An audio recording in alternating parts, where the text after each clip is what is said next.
DCL ബാലരംഗം, Deepika, കൊച്ചേട്ടന് കത്ത്, peer group എന്ന വ്യാജ ദൈവം. പ്രീ DCL കൂട്ടുകാരെ, ആലുവയിൽ അയൽപ്പക്കത്തുള്ള തൻ്റെ കൂട്ടുകാരുടെ വീട്ടിൽ നിന്ന് പുസ്തകം വാങ്ങാനാണ് 12 വയസ്സുകാരിയായ ആ മകൾ അമ്മയുടെ ഫോണും വാങ്ങി രാത്രി 8:30 കഴിഞ്ഞപ്പോൾ ഒറ്റയ്ക്ക് വീടിന് പുറത്തിറങ്ങിയത്. എന്നാൽ അവൾ കൂട്ടുകാരുടെ വീട്ടിലെത്തിയില്ല, അമ്മയുടെ അരികിലും എത്തിയില്ല. ആദ്യം കയറിയ അമ്മ വിവരം പോലീസിൽ അറിയിക്കുന്നു. സമ്മർദ്ദരായ ആലുവ പോലീസ് കേസ് അന്വേഷിക്കുന്നു. കുട്ടിയുടെ കയ്യിലുള്ള അമ്മയുടെ ഫോൺ ലൊക്കേഷൻ നോക്കിയപ്പോൾ സ്ഥലം കാസർഗോഡ്. ഒറ്റയ്ക്ക് കുട്ടി ആ സമയം കൊണ്ട് കാസർഗോഡ് എത്തില്ല എന്നറിയാവുന്ന പോലീസിനോട് അമ്മ പറഞ്ഞു. കൊച്ചിന് ഇൻസ്റ്റാഗ്രാം അക്കൗണ്ട് ഉണ്ട്. 12 വയസ്സുകാരുടെ ഇൻസ്റ്റാഗ്രാം പരിശോധിച്ച പോലീസ് ഞെട്ടി. ചെറായി ബീച്ചിൽ ഐസ്ക്രീം കച്ചവടം നടത്തുന്ന 26 വയസ്സുള്ള കൊല്ലംകാരനുമായി 12-കാരിയുടെ ചാറ്റിംഗ് കണ്ട് പോലീസിന് അന്തം വിട്ടു. ജാഗ്രതയോടെ കുട്ടിയെ കണ്ടെത്താൻ ആലുവ പോലീസ് സ്വന്തം വാഹനത്തിൽ യാത്ര ആരംഭിച്ചു. ആലുവ, കാസർഗോഡ്, മംഗലാപുരം, ഗോവ വഴി മുംബൈയിലെ ധാരാവിയിൽ, അവിടെ നിന്നും ഡൽഹിയിലേക്ക് പോകും വഴി പൂനെ റെയിൽവേ സ്റ്റേഷനിൽ വെച്ച് കൊച്ചിനെയും ബെസ്റ്റിയെയും പോലീസ് പൊക്കി. കൊച്ചിനെ ഇൻസ്റ്റയിലെ ബെസ്റ്റിക്ക് പോക്സോ കേസിൽ അറസ്റ്റും റിമാൻഡും. ബാലതലമുറയുടെ സുരക്ഷിതത്വത്തെപ്പറ്റി സുബോധത്തോടെ ചിന്തിക്കുന്ന പല വിദേശ രാജ്യങ്ങളും 16 വയസ്സിന് താഴെയുള്ള കുട്ടികൾക്ക് സോഷ്യൽ മീഡിയ നിരോധിച്ചു കഴിഞ്ഞു.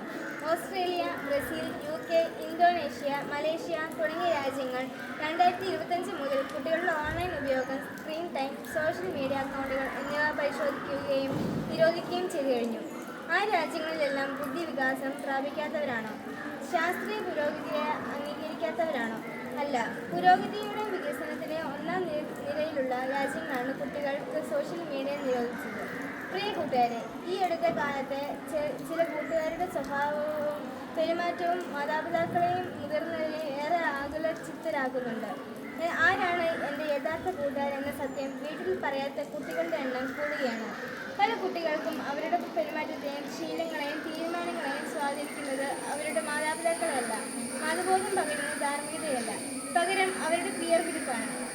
സമപ്രായക്കാരായ കൂട്ടുകാരാണ് പല കുട്ടികളുടെയും ദൈവങ്ങൾ. മുമ്പ് മാതാപിതാക്കൾ പറയുന്നത് ദൈവം പറയുന്നത് പോലെ മക്കൾ കേട്ടിരുന്നു. ഇന്ന് പിയർ ഗ്രൂപ്പാണ് പലരുടെയും ദൈവം. സോഷ്യൽ മീഡിയയാണ് ദൈവം. ഇതുവരെ കാണാത്ത വെറും മോഹവാക്കുകൾ മാത്രം ഇൻസ്റ്റയിൽ കുറിക്കുന്ന യാതൊരു സുഹൃത്താണ് ദൈവം. മക്കളെ, കൺമുന്നിൽ കാണുന്ന മാതാപിതാക്കളെയും സഹോദരങ്ങളെയും ഗുരുഭൂതരെയും അവഗണിച്ചിട്ട് പറഞ്ഞിരിക്കുന്ന വ്യാജ സ്നേഹിതരെ വിശ്വസിച്ചാൽ മക്കൾക്ക് വഴിതെറ്റുമെന്ന് തീർച്ച. ചെറുപ്പം തന്നെയാണ് മക്കളെ. ചെറുപ്പം ഒരിക്കലും വലുപ്പമാകില്ല. മാതാപിതാക്കൾ നിങ്ങൾ ആഗ്രഹിക്കുന്നത് പോലെ വളർത്തണം, അതോ നിങ്ങളുടെ നന്മയ്ക്കായി വളർത്തണം? അവരുടെ ജീവിത പാഠങ്ങൾക്ക് ഒരു വിലയുമില്ലേ? തഴച്ചു വളരുന്ന പല ചിന്തകളും പിഴച്ചു വളരുന്നതാണെന്ന് നല്ല കർഷകൻ അറിയാം. നല്ല കർഷകൻ ചില്ലകളുടെ ചൊല്ലുകൾക്കനുസരിച്ചല്ല പ്രവർത്തിക്കേണ്ടത്. ഫലം കായ്ക്കാത്ത ചില്ലകൾ വെട്ടി ദൂരെ എറിയണം. അതുപോലെ മക്കളുടെ പല ചീത്ത ശീലങ്ങളും ഉപേക്ഷിക്കാൻ മാതാപിതാക്കൾ പറയുമ്പോൾ മക്കൾ അവ ഉപേക്ഷിക്കണം. അതല്ലാതെ പലപ്പോഴും പിയർ ഗ്രൂപ്പിന് കയ്യടി നോക്കി കുടുംബത്തെ മറക്കുന്നവർ വ്യാജന്മാരുടെ പിന്നാലെ പോയി നിത്യമായ ചതിക്കുഴിയിൽ നിവദിക്കും.